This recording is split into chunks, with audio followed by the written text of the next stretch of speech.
Welcome to Chapter 10 of our It Is What It Is run through The Evil Within. At the end of Chapter 9, we were going through a bookcase after having learned what... Reuben? Does he mean Ruvik? Them talk and then I'll... Numbers are irrelevant. They received as they themselves gave, and they served a higher purpose. They furthered my research. This was not mere research.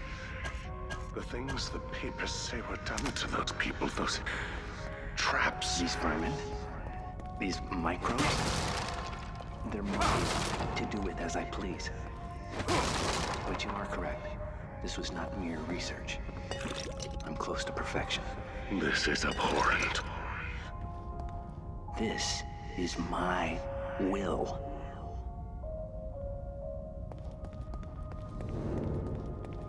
So in Chapter 9, we explored what made Reuben that character, that person who's willing to sacrifice people to the whim of his research that's gaining him some psychological insight into how humans work, or so he thinks anyway. And we see that we saw that Dr. Jimenez had been funding him, his research. Basically had been providing... Who is that guy next door? ...the subjects that he was experimenting on because Reuben's family had been donating so heavily to Do you have any the hospital. idea why this world is the way it is? What? Who are you? Hate. Hate. Ruvik's hate. The man's consumed by it. He wants out. Wants to get his revenge. He wants back what he feels the world took from him. It's not like he could actually get that. It's not like he could actually get that. This world exists as long as he does. You heard something just now? It's never really explained who that person in that cell is. He comes into play a couple of different times with some fairly insightful things to add to the narrative going through the storyline, but it's never explained who he is. And I'm thinking that's one of the things might be revealed in The Evil Within 2. We'll just have to see, I guess, at some point. I don't know the answer to that. And I don't want to look it up. I don't want to find out the answer. I want to find the answer myself. So, but we saw in Chapter 9 how Reuben became the kind of evil person he is, having had his beloved sister taken away from him, Laura, and been shoved away into a basement by his father. He then winds up murdering his father and his mother. Dr. Jimenez is somehow benefiting. It's not clear in the story so far that we've seen, clear how Dr. Jimenez is progressing in his career or what he's gaining from the research that Reuben is doing. But he's been giving Reuben subjects that then Reuben has been abusing from that last conversation. Even Dr. Jimenez is kind of horrified by what's happening to these patients. We saw some of that in the last chapter where we saw skulls that we were having to stick probes into, the eyeballs, and those seemed to still be alive. The skulls still seemed to be alive. The eyeballs were moving around. They weren't able to vocalize in any way, but half their brains were missing, so... Chapter 10 winds up being one of the longest chapters in the game. It's one of the most challenging chapters in the game, in my opinion. We've split it into 2 videos, so we're going to cover roughly half of it. It's probably, I think this video's gets close to 40 minutes long, 38 minutes long or something like that. So it's probably a little over half of the way through the chapter, but still this is a big chapter. We don't learn as much here as we've gone from learning an awful lot in a very short chapters, Chapter 8 and Chapter 9, to this very long chapter, which is grueling and hard to get through. Another hidden statue with another key. It's It's easy to know when there's going to be a key because I put the numbers up in the top, but those aren't there in the game. So, and easy to miss key if you don't break boxes by habit. Always remember to reload. You reload, you can fit more ammo in.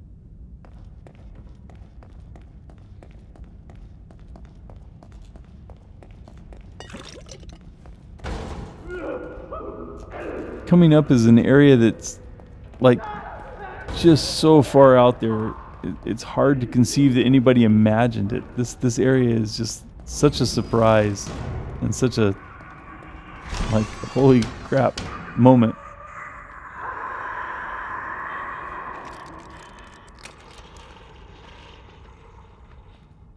I screw up here. If you don't screw up, the alarm doesn't go off.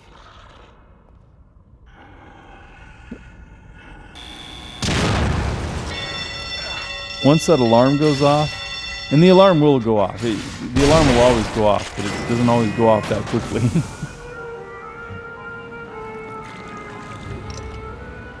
Now, that's a blade. That blade is going to circle around, and if at any time... This is insane. I agree with Sebastian.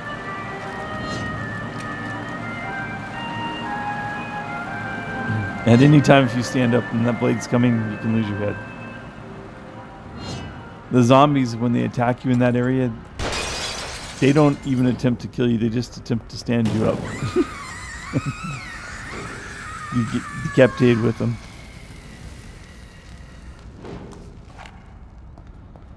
You heard there were shots fired. Sebastian reacted to it when one went through a window. There's a sniper somewhere in the area that you need to be careful of. You can see kind of one of the larger zombies. They don't really call them zombies. They call them haunted, I think. But they're zombies. I mean, come on. They're zombies. And so there's two of them in there. If you time this right, you need to be going... You need to reach this point just as that guy's turning around.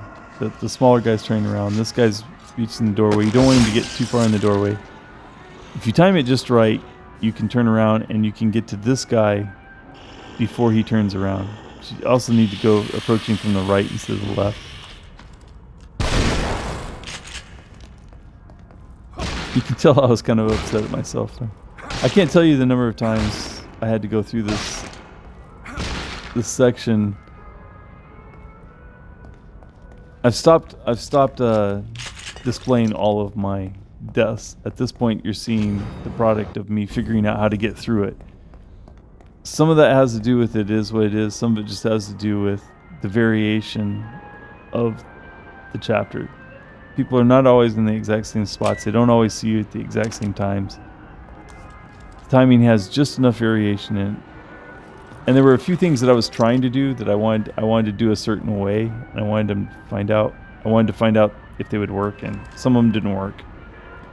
This is a good idea though. If you step through the door, he will see you, and then you get into a sniper battle with him. But if you stand back here, shoot him before you go through the door, then you're left with only one sniper.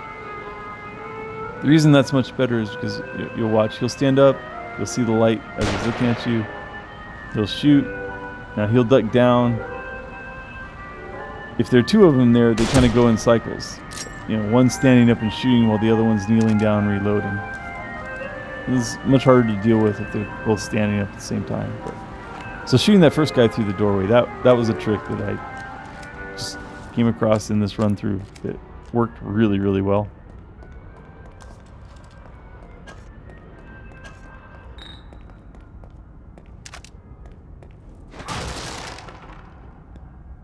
The thing about the challenge of it is what it is if you see that there's ammo, like we saw that shotgun ammo was there. So when I was confronted and I had to use some ammo, use shotgun ammo. I'm full of everything. If I use something that has another, I can fill it back up. So if I've already seen it's there. Now what I wanted to do is I wanted to use that axe. I wanted to use that axe to kill one of these next guys. Every time I tried it, it failed. I was convinced it should work, but every time I tried it, it failed. So I went to plan B. But now you can watch the blade in action here. This guy always gets his head cut off. He doesn't duck down. The other guy ducks down. Plan B was to use a flash bolt to make him see how he's standing up. But a good 5 out of 10 times, he doesn't stand up at the right time. He ducks down just in time to miss it. So that's actually hard to get to happen. I worked hard to get that on camera for you. So now what I'm doing is I'm low on health, so I'm low on health and I use the flashbang bolt. So I'm gonna go up. I know there's a bolt upstairs that I'm going to go replenish the bolt I used. I'm also going to heal myself because I know there's a health syringe out there that I can pick up. But when you go to use the health, he stands up and shoots himself in the arm. So you can't use the health out there. You have to use the health not in the spinny blade area. Might as well carry that with you. I almost forgot, but I remembered just in time. Use the health so that you have a slot so that when you pick up the syringe, it goes into the slot that you had in. You just now have it emptied.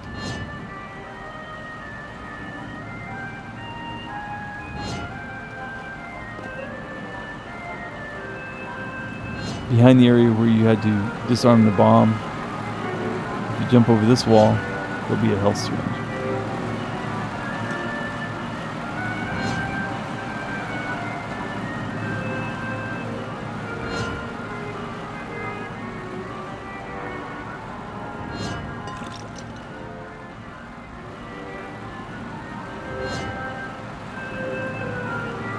The next area we saw upstairs just before we shot the sniper, we picked up a battery pack. The next area will have a place for you to put that battery pack. And the position of the people in this room and the way they act, even what kinds of foes they are, there's always going to be one guy with a gun and there's going to be other guys. But sometimes there's nobody laying on the ground here. Sometimes they're all back in the back. His screams bring the others. I thought they were only going to bring one.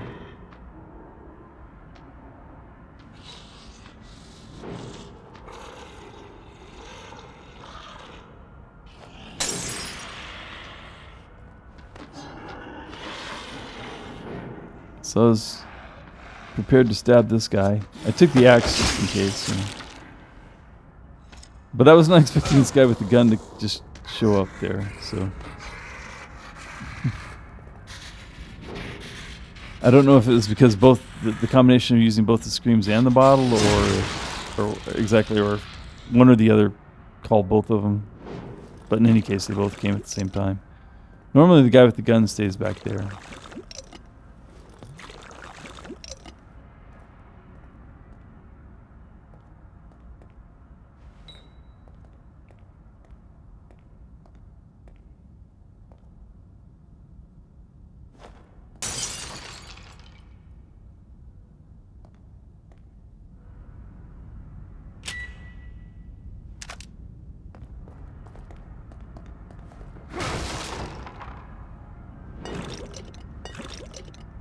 Getting close to 200,000. This is probably the most annoying thing about the resource limitations of It Is What It Is challenge, is not being able to pick up extra bolts. You wind up leaving bolts around, and bolts are very powerful.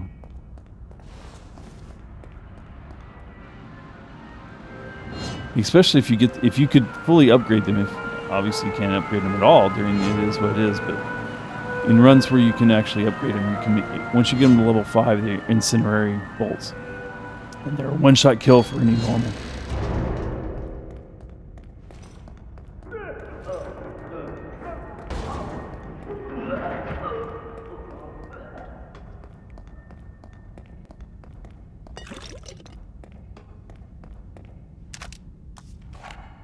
Another map fragment. Just 10 to go. I think I've mentioned it in other videos, but you won't ever actually get to see the map completed during this run. We will find all the pieces, and then we will have a short video. Oh, I need to mention about this ladder. Don't drop from this ladder. If you just get onto that ladder and drop, you wind up having to fight that thing. Which is fine if you're fully ammoed and fully loaded up, maxed out on your health and things.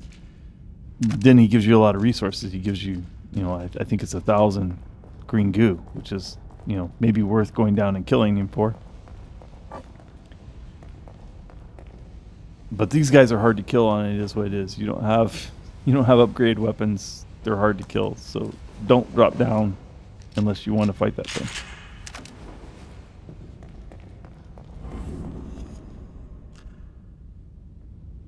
I got so tired. My pistol. The times I ran through this, the pistol would sometimes miss. I'm like, I'll just use the resources that were available.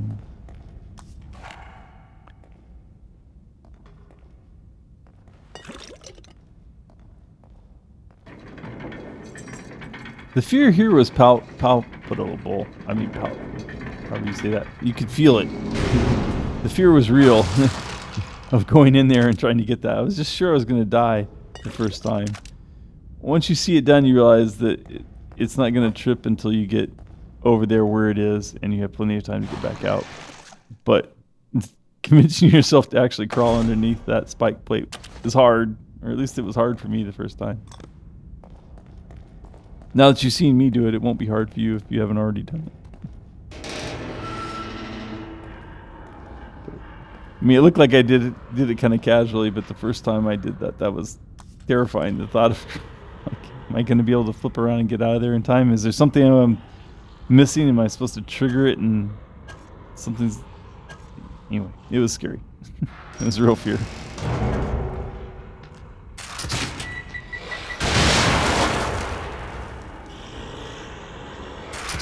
I find this little group...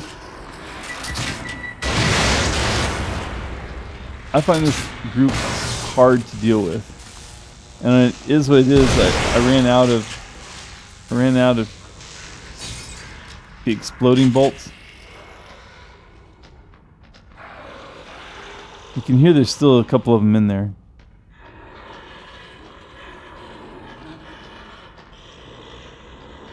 You can't shoot when you're kneeled down. You can't be standing in that room because of the proximity bomb. Not kneeled down. Now you could shoot the proximity bomb, but the angle to get to it's hard. All in all, this wound up being it was kind of an expensive way. I mean, it cost me 3 exploding bolts and an electric bolt. So it is what it is. It was kind of expensive. I swear I clicked the button. I swear I clicked it. Jackie said she could hear the button click. I'm like, what happened? That's what happens if you don't click the button. If you don't click your button to stop the dial at all, it goes all the way to the top like that and then ends. I swear I clicked it. I still to this day swear I clicked it. Whether or not I clicked it in the right place or not, but I clicked it. It should have stopped somewhere.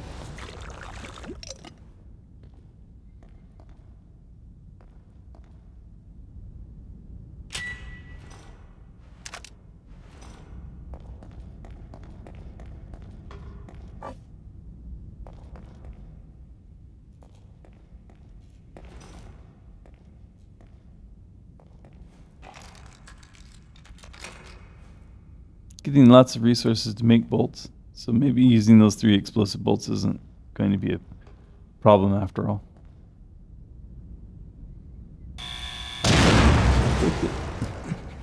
I think this might have been a time when I decided to change out the batteries in the controller.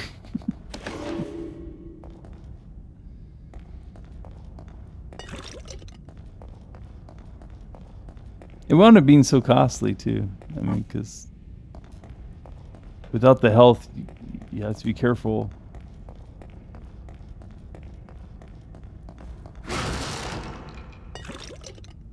Now this area coming up, it seems kind of vacant at the moment, but then you're going to put the battery pack into one of those engine-looking things.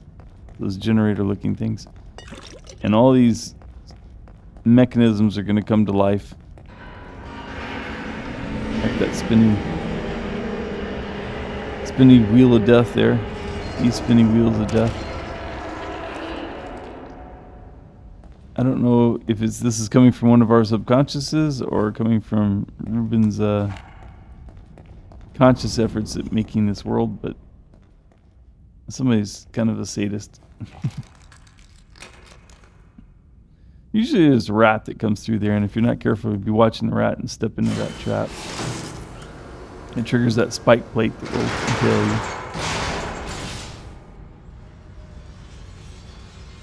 So now we've made all these horrible grinding, cutting wheels come to life. No matter what I tried to do here, these guys always come running straight to that room, and I've never been able to like distract them from coming in there. I'm trying not to take sledgehammers to the face. I was trying to run. I obviously turned the light source off. I got kind of lucky there. For whatever reason, she paused just long enough for me to get that match off. I used one of the health packs here. It's a little hard to see because I don't have the light on. While you're under the effects of that health pack, you can't change the lighting, you can't run, all you can stumble around, you can't aim a weapon. You can't even really change weapons, I don't think. You might be able to pick something up, and you can kind of move, but you kind of stagger and you're slow and uncoordinated. But now I'm at full health. So that was the cost of those bombs, basically. I had to use one of my med kits. Oftentimes there'll be another zombie right there. I was trying to lure him over there, but he didn't fall for it. He came straight at me. Here I am losing more health.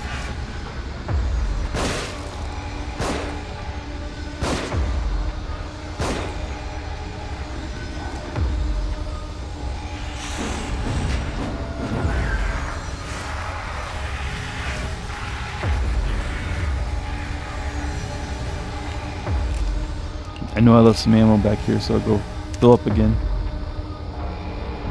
And my approach to this, I would call him a mini boss.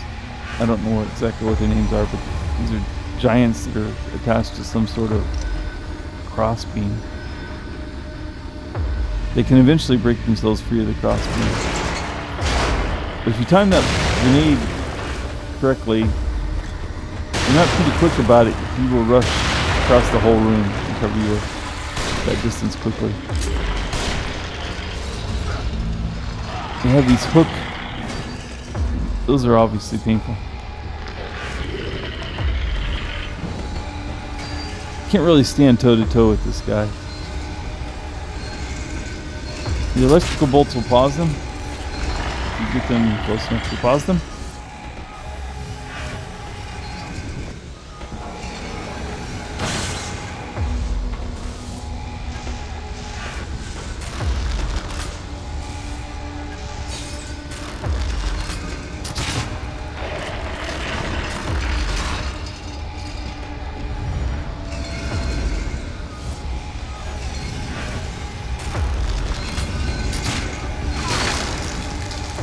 Frost bolts work as well as the electrical bolts will hold them.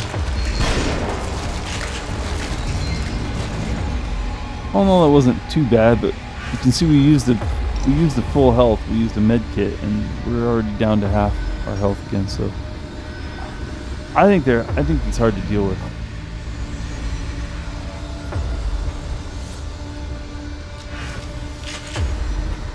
He was one of the main reasons I had to rerun this area several times.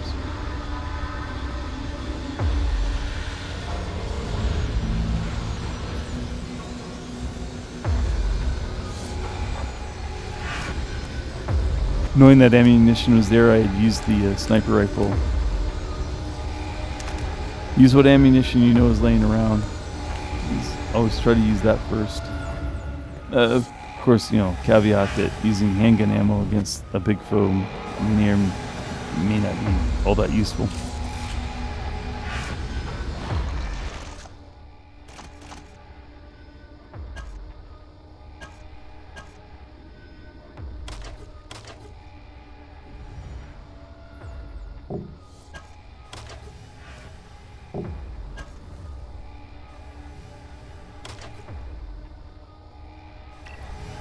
can see how limited that starts to feel.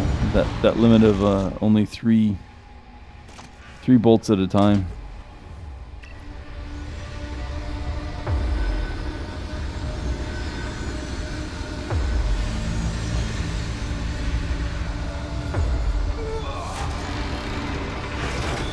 You pretty much have to kill the guy before you can throw the lever. Either that or you have to get way out ahead of him in time to get to that lever. None of those actions are all that fast. This is a very easy key to miss. It's easy enough to get, but you have to look back there and see that there's a statue. And you have to be brave enough to step behind this the first time. Once you've done it, you realize, oh, there was no danger at all. Even if you stand up there far enough, all it will do is scoot you back. There's nothing to crush you against, so it's really not hard to get. It's just hard to see, and then a little bit of risk taking.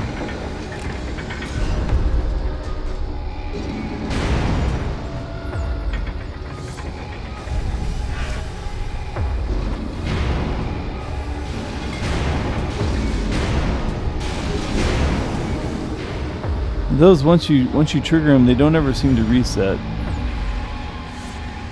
But you have to step up into that doorway to get them to trigger. It can be a challenge because if you're not careful, if you don't think about them being there, if you step in very far at all, then of course it kills you.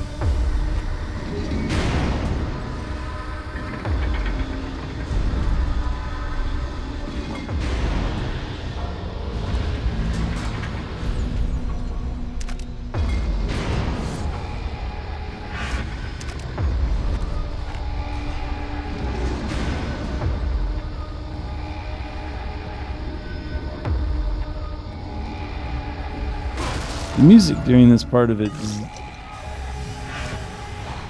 so repetitive, but it's so strong. It's repetitive, but it's so strong, and it's hard to. It just builds the tension. They do a masterful job of building the tension here. What is this place? I think this would have been more effective if I could have looked down. You can't really look down while you're crouched like this, and so I can't see the big brutes like the last one. I can't see the ones that are milling around in that area or walking down in that area. I think that was just a flaw of, like, I don't know why you would limit your player from being able to look around when they're crouched. It seems kind of silly.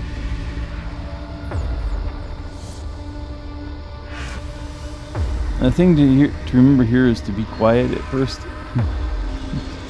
Don't make the mistake of breaking the box.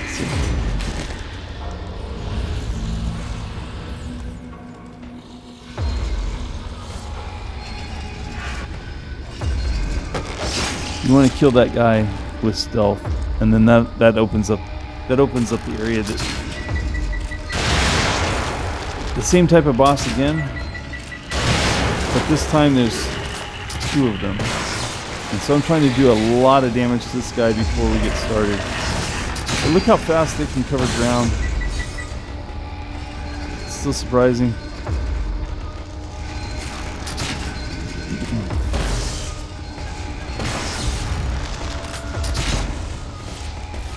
Cut them both with an electric bolt. Run through all of our regular bolts. We need to get out into this area. This area is a circle, so you can go around. It might have been a good time to. There's a bomb on the other side of this wall, where it looks like he's going to come around that way. There's a bomb on that side. My thought was I was going to use that bomb. I was going to try to shoot him while he was frozen near that bomb. I didn't really pull it off, I don't think. I think it would have been better for me to have used the time that I had to disarm that bomb. I believe I wind up disarming it anyway. There you see the problem with non-upgraded electrical bolts. They don't have a very large range, so you have to kind of make sure that they're baited into stepping into the field. That was a flashbang. I was trying to switch, and I switched too far, and I got to the flashbangs. Not particularly useful. At least not against this foe.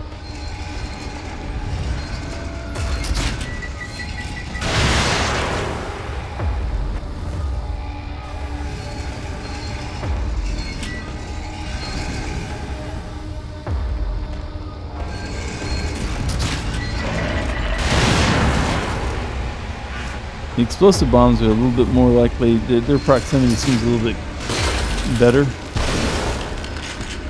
Freezing them and then shooting them, that seems to be a good approach. But you can see how much ammo they took without, since like we can't upgrade our weapons, it takes a lot of ammo to kill those things. And I must have made that explode at some point.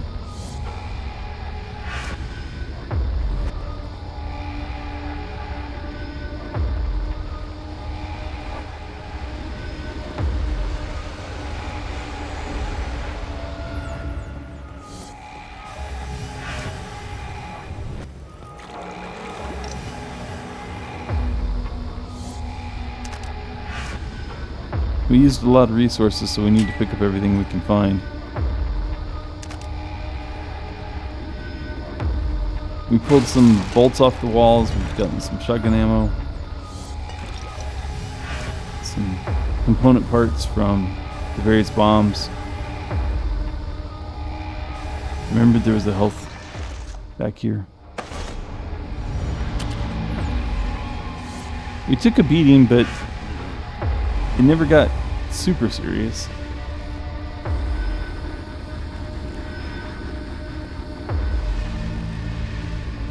There should be some more, more shotgun ammo over here.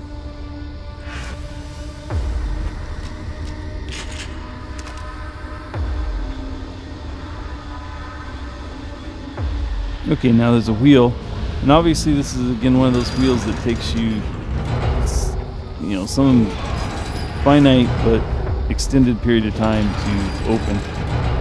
You're not going to open that if those other guys are alive. Any progress you make on it is lost as soon as you let go of it. The gate drops and you have to start all over. So you're not going to do that while they're alive. So you've got to kill them before you can open it, even though killing them doesn't specifically open it.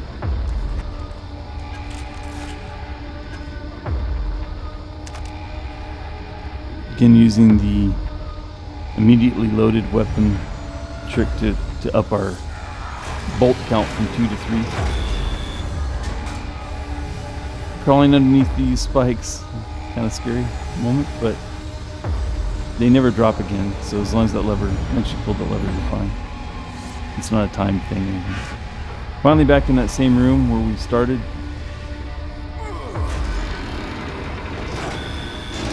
But with the door and the lever now lit up so we can go through it.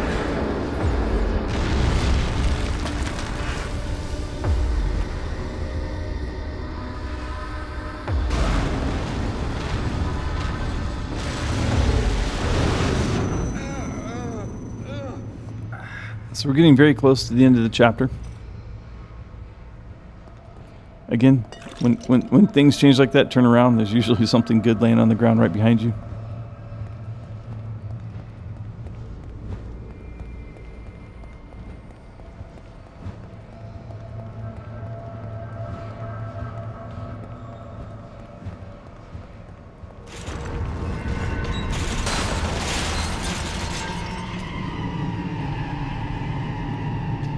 One more audio tape. Everything I have, everything I am, has been taken from me since the accident by those who seek to consume me. They are in the darkness, with only the phantoms of my mind to comfort me, to taunt me. I nearly lost myself completely. But then I saw her. Deep down I know she was only an apparition. But I would regain my face, recover what was taken from me, restore her, my beloved sister, Laura.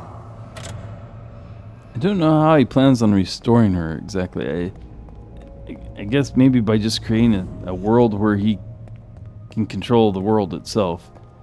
It's not really the same as recreating her. It's just placing her here in this odd world of his creation.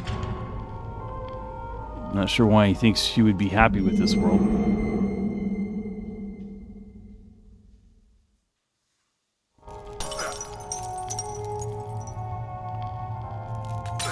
We're reaching kind of the midpoint of the chapter. So we're going to go through the hospital. I think there's a few things to pick up. I think we might have some keys.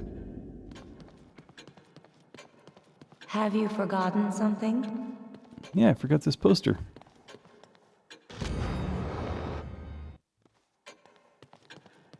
Again, a person by a name I don't recognize as to where they were in the story.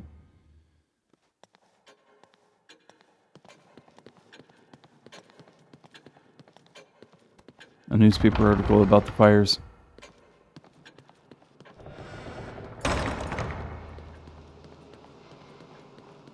Looks like we have 3 keys to use.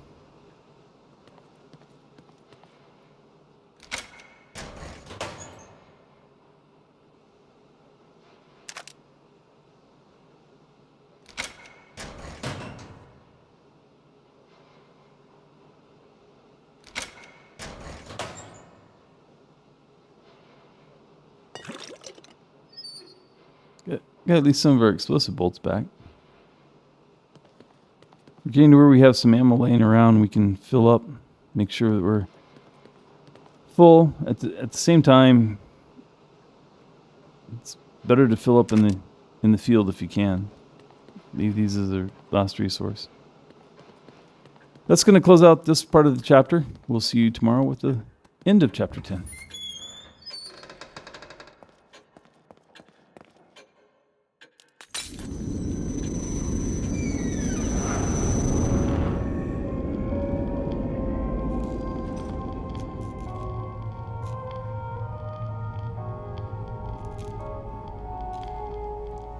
Okay, so I didn't exactly leave right then.